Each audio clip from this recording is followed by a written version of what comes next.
देश और दुनिया की तमाम बड़ी खबरों के लिए आइए रुख करते हैं सोशल मीडिया का। जितेंद्र नारायण ने लिखा है, हवाई जहाज से पुष्प वर्षा की नौटंकी मत करो। सरकार की नाकामियां और क्रूरता को सेना की आड़ में ढकने की शर्मनाक प्रयास मत करो।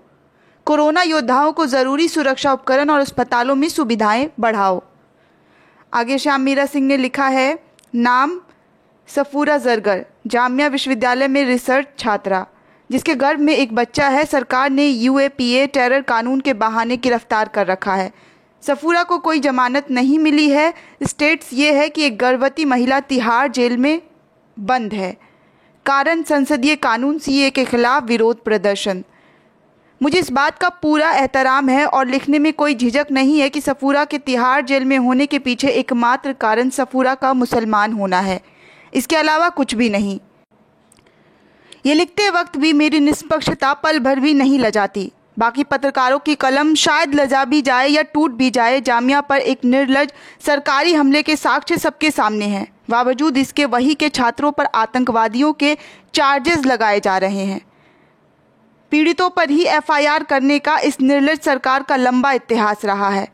अखलाक, जेएनयू प्रेसिडेंट और उन्नाव रेप पीड़िता के उदाहरण पहले से ही हमारे सामने हैं। इसलिए सरकार की बेहयाई पर मुझे अब अधिक अचरज नहीं होता है। नाम कपिल गुर्जर, शाहीन बाग क्षेत्र में बंदूक लहरा कर हवा में फायरिंग करने वाला। स्टेट्स अभी जेल के बाहर है। 25,000 रुपये में जमानत मिल चुकी है। नाम कोमल शर्मा, एबीवीपी की कार्यकर्ता। वहीं कोमल शर्मा जो जेएनयू विश्वविद्यालय पर अटैक में शामिल थी, जिसका वीडियो फोटो सबके सामने है। स्टेट्स कोई गिरफ्तार नहीं है। नाम कपिल मिश्रा, भाजपा दिल्ली प्रदेश का नेता। इनकी दंगा भड़काने की वीडियो फोटो सबके सामने है। स्टेट्स कोई गिरफ्तारी नहीं है। प्रवेश वर्मा, अनुराग ठाकुर से लेकर ऐसे अनगिनत भाजपा आरएसएस कार्यकर्ता हैं जिन्होंने दिल्ली की सड़कों पर खड़े होकर दंगों में झोंकने के लिए लगातार भड़काऊ भाषण दिए, लेकिन इनमें से किसी भी एक कार्यकर्ताओं को गिरफ्तार नहीं किया। कल तक एक टीवी सीरियल में गर्भवती माता सीता के प्रसंग पर आंसू बहाने वाली बहुसंख्यक कौम सफूरा के मसले पर चुप है। शायद स्त्री स्त्री का अंतर ही होगा।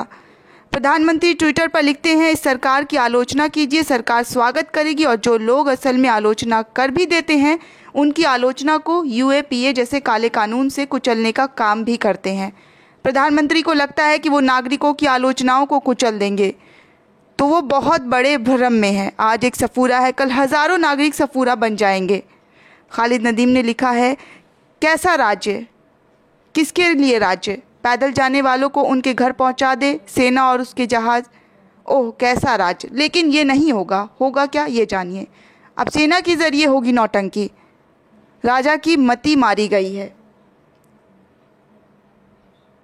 3 मई को सेना के वायुसेना डिब्रूगढ़ के कक्ष तक और श्रीनगर से त्रिवेंद्रम तक उड़ेंगे। अस्पतालों पर पुष्प वर्षा करेंगे। नौसेना के पातों पर रोशनी की जाएगी। सभी जिलों में कोविड अस्पतालों के नज़दीक सेना के बैंड बजेंगे। सेना की तरफ से विभिन्न रंगारंग कार्यक्रम आयोजित किया जाएगा। रक्षा मंत्री सेना के तीनों प्रमुख के साथ कोरोना से लड़ने की रणनीति पर खर्चा करेंगे। कोरोना की जंग जीत ली क्या, या देश का सेना के हवाले करने की तैयारी कर ली है? फयाज सिद्दीकी ने लिखा है, तो कहाँ कह रहे थे पत्रकार बाबू मैथमेटिक्स वाले की 3 मई तक लॉकडाउन मास्टर स्ट्रोक था, क्योंकि 1 मजदूर दिवस, 2 शनिवार और 3 रविवार। अच्छा ओके। नदीम खान ने लिखा है, सितंबर मान लीजिए संतुष्ट रहेंगे। गिरीश मालवीय आगे लिखते हैं, मित्र हेमंत गर्ग बता रहे हैं कि मध्य वर्ग की हालात सबसे ज़्यादा ख़राब है। सहज भाषा में वो समझ रहे हैं कि ऐसा क्यों है। कम से कम आने वालों में 3 साल के लिए देश के मध्यम वर्ग, उच्च मध्यम वर्ग की चलत कम होने वाली है। वैसे वो पिछले 3-4 साल से लगातार नीचे जा रहे हैं। अब तक ये मध्य वर्ग, उच्च मध्य वर्ग देख नहीं रहा था या उसे दिखाई नहीं दे रहा था। इस वर्ग में आने वाले सरकारी कर्मचारी, निजी क्षेत्र के कर्मचारी, अपनी व्यवसाय करने वाले, छोटी माध्यम आकार की उत्पाद इकाई चलाने वाले महामारी से उत्पन्न आर्थिक संकट में फंसने वाले हैं। इन वर्गों का आय निम्न स्रोतों से है। तनख्वाह पिछले 3 साल से बढ़ी नहीं। निजी क्षेत्र अब आगे तनख्वाह कम करेंगे। सैलरी पैकेज ग्रोथ बाजार के ठीक होने तक बिल्कुल नहीं होगी। सरकार भी अगले बरस तक महंगाई भत्ता नहीं देने की घोषणा कर चुकी है। निजी क्षेत्र 30% से 50% तक तनख्वाह कम कर सकता है। ब्याज से होने वाली आय भी नहीं के बराबर रहने वाली है। बैंकों ने सावधि जमा पर ब्याज 5% कर दिया है, वो ना के बराबर है। बचत खाते में 3% हो गई है। ऊंट के मुंह में जीरा। मध्यम वर्ग अपनी बचत को असुरक्षित ऋण के रूप में अपने परिचित रिश्तेदारों को भी ब्याज पर रकम मुहैया कराता है। ट्रेड एंड इंडस्ट्री के हाल खराब हैं। ब्याज समय पर मिलना भी आगे बड़ा मुश्किल है। रकम को डुबाने का खतरा बना रहेगा। किराया। शहरों से नौकरी धंधा करने से पलायन होगा, जिससे व्यावसायिक गैर व्यावसायिक संपत्ति की मांग कम होगी। अगले 3 महीनों में लॉकडाउन खुलते ही बहुत सी महंगे किराए वाली संपत्ति खाली होगी। किराया कम ज़्यादा करने के लिए मोल भाव चलेगा। मध्यम वर्ग ने बैंक लोन व अपनी बचत से अतिरिक्त संपत्ति बनाई थी। उसका उद्देश्य किराए से आय पैदा करना और एक संपत्ति का मालिक बनना था। ज़्यादातर संपत्तियों पर लोन है। संपत्ति मालिक भी परेशान है। हर महीने ऋण की किस्त अदा करनी है। किराया कम होने खाली होने पर किस्त के बोझ के साथ संपत्ति के जाने का भी भय रहेगा। व्यवसाय की हालत खराब रहने वाले हैं। आगे ज़रूरी उत्पाद के अलावा अन्य क्षेत्रों में मांग नहीं के बराबर रहने वाली है। जो लोग अपना व्यापार, काम, धंधा, उत्पाद कर रहे हैं, उनका सबक किराया, ब्याज, तनख्वाह, सरकारी खर्च निकालना लगभग नामुमकिन रहने वाला है। काम करे या ना करे, निर्णय करना बड़ा कठिन रहने वाला है। प्रोफेशनल्स में डॉक्टर को छोड़ वकील, charter accountant, engineering, counselling firms, physiotherapist, व्याख्याता आदि की मांग कम रहने वाली है। मध्य वर्ग का एक बड़ा तबका पढ़ लिख कर अपनी सेवाएं प्रदान करता है। इस क्षेत्र में आगे संभावना कम रहेगी। खर्च यथावत रहेगा। निवेश आदि में परिणाम लेना बड़ा कठिन काम है। शेयर, म्यूचुअल फंड, स्वर्ण, जमीन जायदाद के भाव ना बढ़ने ना इस बात का पता चल सकता कब ज़्यादा होगा। ये निवेश मध्यम वर्ग के लिए डेड इन्वेस्टमेंट रहने वाला है। मध्यम वर्ग की तिजोरी में सड़ने वाला निवेश और कब भाव औंधे पड़ जाए कोई नहीं जानता। मध्यम वर्ग, उच्च वर्ग, मध्यम वर्ग 2 साल पहले सबसे सुरक्षित जोन में था। अब आगे 1000 दिन सबसे असुरक्षित जोन में। अपने लिए बनाई दुनिया सुविधाओं के बोझ तले दबने वाला है। कार, मकान की किस्त, बच्चा की शिक्षा, मेडिकल को जो बिना दबाव झेल लेगा वो भी अपने को सुरक्षित समझे। ये और तय है, इस वर्ग पर सरकार निर्भर है। ये वर्ग किसकी तरफ देखे। आगे जितेंद्र नारायण ने फिर से लिखा है, सरकार का मुखिया बुरी तरह डर गया है। विपक्ष को मजबूती से अब हमला करना चाहिए सरकार पर। यही माकूल समय है। इन्हें सपोर्ट करने वाले देशी विदेशी आर्थिक आतंकी भी अब पीछे हट गए हैं, इनका मूर्खता से तंग आकर के। विपक्ष को राष्ट्रीय सरकार के नेतृत्व के लिए तैयार हो जाना चाहिए। रानी राजेश ने लिखा है, नैनीताल लॉकडाउन, नैनी झील हुई इतनी साफ दिखने लगी मछलियाँ। जानकारों का मानना है कि आज़ादी के बाद नैनी झील पहली बार इतनी साफ देखी गई है। इस बार नैनी झील का जलस्तर भी लॉकडाउन के चलते शहर में पसरे सन्नाटों से बीते साल के मुकाबले करीब 4 फीट बढ़ा हुआ है। ये साफ है कि आने वाले समय में नैनीताल वासियों को पीने का पानी की किल्लत नहीं होगी। वहीं नैनी झील के जल की गुणवत्ता की बात करें तो पीएच और खारेपन में भी खासी कमी दर्ज हुई है। आगे जनार्दन मिश्रा लिखते हैं, डीएसपी देवेंद्र सिंह किसको याद है। उसको हथियार सप्लाई करने के आरोप में जिस तारिक अनवर मीर को एनआई ने पकड़ा था वो भाजपा का नेता निकला और भाजपा की तरफ से विधानसभा चुनाव भी लड़ चुका है। गिरीश मालविया लिखते हैं, मित्रों घबराने की ज़रूरत नहीं है। अर्थव्यवस्था में सब चंगा है, सब बढ़िया है। इस महीने के जीएसटी के कुछ भी ऐसे ही आंकड़े आने वाले हैं। आवेश तिवारी ने लिखा है आगे, अब आप एक ऐसे भारत में प्रवेश कर चुके हैं जहां देश के मजदूर वर्ग के लिए मौत से बढ़कर रोटी माँ और उसका घर गांव हो गया है। देश एक अभूतपूर्व श्रम संकट की ओर बढ़ रहा है। ये तय है कि यूपी बिहार का मजदूर अब पहले जैसे वापस लौटकर नहीं जाएगा। देश के महानगरों में स्थापित उद्योग श्रमिकों के लिए तरसेंगे। 70 के दशक का एक नारा शायद कुछ लोगों को याद हो, काम के घंटे 4 करो, बेकारी को दूर करो। अब इस नारे को अमली जामा पहनाना मजबूरी हो जाए। सभी सेक्टरों में मजदूरी बढ़ाने की मांग होगी। देश में मजदूरी बढ़ाना अपरिहार्य हो जाएगा। सार्वजनिक प्रतिष्ठानों में नौकरियां लगभग नहीं के बराबर रह जाएगी।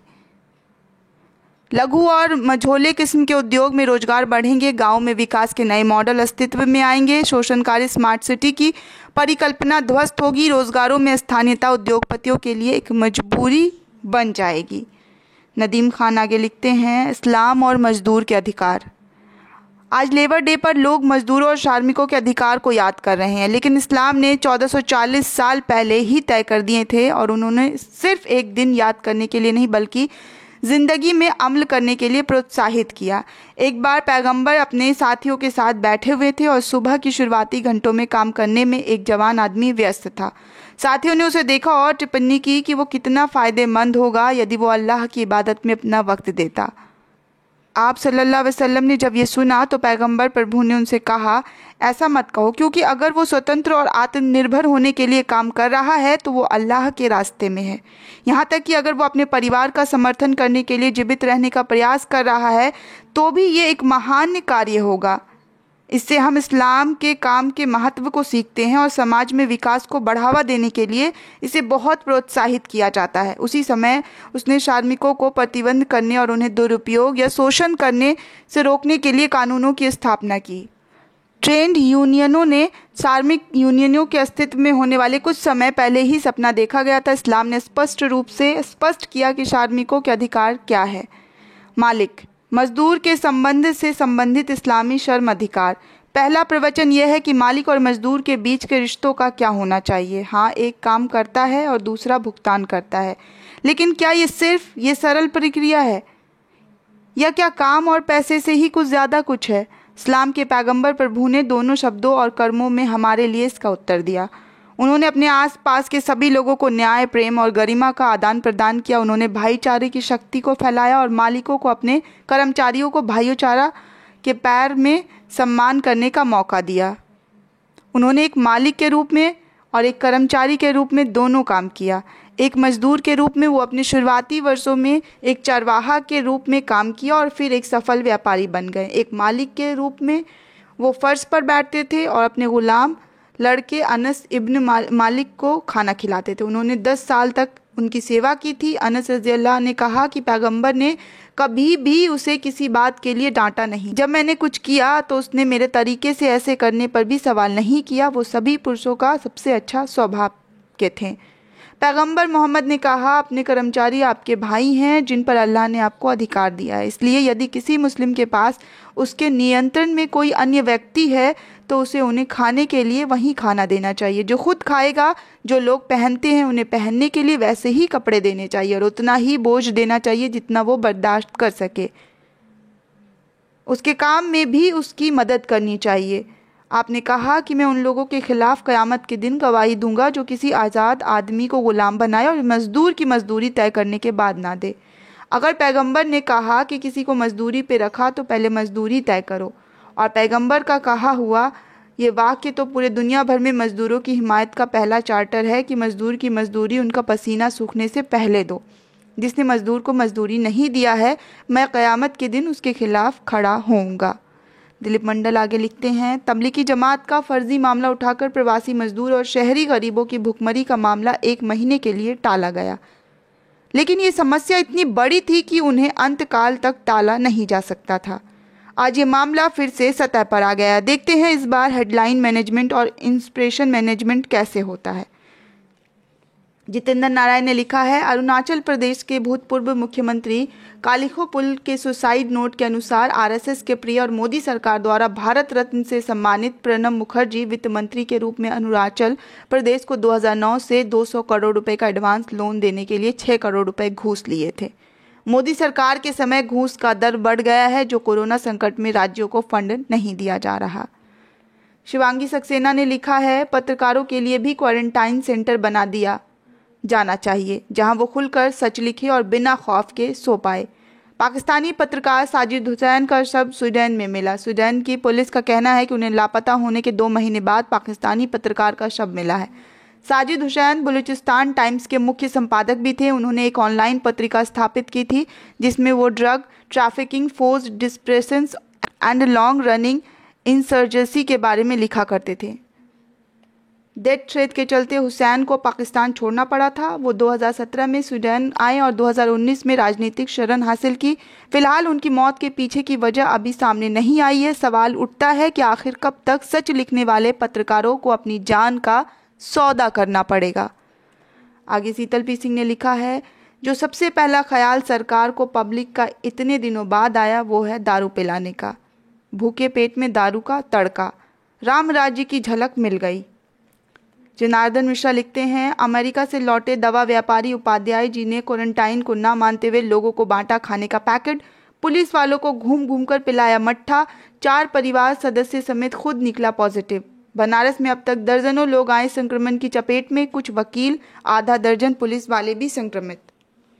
मोहम्मद इमरान एजाज लिखते हैं, शेख का कॉल है, कोई शख्स ये आकर कहे ये पहाड़ यहाँ था, अब वो वहाँ चला गया, कह देना हो सकता है। कोई शख्स आकर ये कह दे कि दरिया इस रुख पर बहता था, अब उस रुख पर बहता है, कह देना हो सकता है। मगर कोई आकर ये कहे इस शख्स की फितरत यही थी, अब बदल गई, तो कह देना ये कभी नहीं हो सकता। फितरत कभी नहीं बदलती।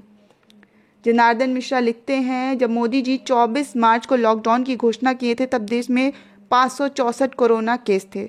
तब प्रवासी मजदूरों को वापस लौटाने पर संक्रमण का खतरा था। आज लॉकडाउन के 40 दिन पूरे होने वाले हैं और देश में इस समय 35,083 कोरोना केस है। अब मजदूर वापस जाएंगे।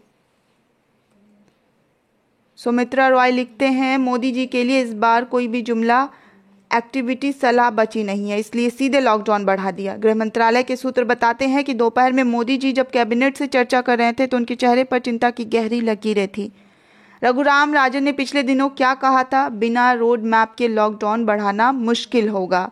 लेकिन मोदी जी की एक बुरी आदत है, वो सारी ताकत अपने हाथ रखना चाहते हैं पर बुरे नतीजों की जिम्मेदारी लेना नहीं। राज्यों पर ठीकरा फोड़ना अब केंद्र की आदत सी हो रही है। मोदी जी को क्या करना था, उन्हें जीडीपी को कम से कम 5% यानी 10 लाख करोड़ की राहत छोटे मंझोले उद्योगों को देनी थी। अब भी अगर ये नहीं दी गई तो देश में इकोनॉमी के लिए अभी से मर्सियाँ पड़ सकते हैं। राहत का ऐलान करने पर देरी क्यों? साफ दिख रहा है मोदी जी कोई रोड मैप बना नहीं पाए। पैसा कहाँ से आएगा, सबके बफ पर सवाल तो है ही। लेकिन अगर वो चाहे तो 10 से 7 लाख करोड़ आसानी से जुटा सकते हैं। बैंकों के पास 7 लाख करोड़ की लिक्विडिटी बेकार पड़ी है। लॉकडाउन में 75% व्यापार बंद है, इस लिक्विडिटी का उपयोग हो सकता है। बाकी के 3 लाख करोड़ जुटाना आरबीआई के लिए कोई बड़ी बात नहीं। इससे क्या होगा? भारत में 43.4 करोड़ कामगार, 6.7 करोड़ छोटे और मझोले उद्योग हैं। करीब 97% उद्योगों में या 10 इससे कम कर्मचारी हैं। असंगठित क्षेत्र में 85% उद्योग एक व्यक्ति के स्वाभाविक है। इनमें भी 70% का सरकारी दफ्तरों में कोई रिकॉर्ड नहीं है। असंगठित क्षेत्र की 67% इकाई सरकारी रिकॉर्ड में दर्ज ही नहीं है। देश में 2.80 लाख ऐसी छोटी इकाइयां भी है जो बड़े उद्योगों को सप्लाई करती है। इसके अलावा 5600 निर्माण इकाइयां भी है। इन्हें राहत की सख्त ज़रूरत है। मोदी जी की नोटबंदी के कथित मास्टर स्ट्रोक से टूटी इनकी कमर जुड़ भी नहीं पाई थी कि मोदी जी ने फिर लॉकडाउन की लात मार दी। दूसरा है होटल एयरलाइंस इंडस्ट्री, इन्हें 1% राहत मिलने पर यह 80 लाख नौकरियां पैदा कर सकती है। इसी तरह कंस्ट्रक्शन में 1% की राहत 50 लाख, लॉजिस्टिक्स 11 लाख, मैन्युफैक्चरिंग करीब 4 लाख और रिटेल 4.5 लाख नौकरियां पैदा कर सकता है। मोदी जी और उनके मंत्रिमंडल के नगीने लॉकडाउन को मैनेज करने में फेल हो चुके हैं। कोरोना को रोकने और इकोनॉमी को डूबने से बचाने से दोनों में ही फेल हो चुकी है। आज देश की जनता की लॉकडाउन 17 मई के बाद भी आगे बढ़ेगा या नहीं बढ़ेगा, ये देखना है।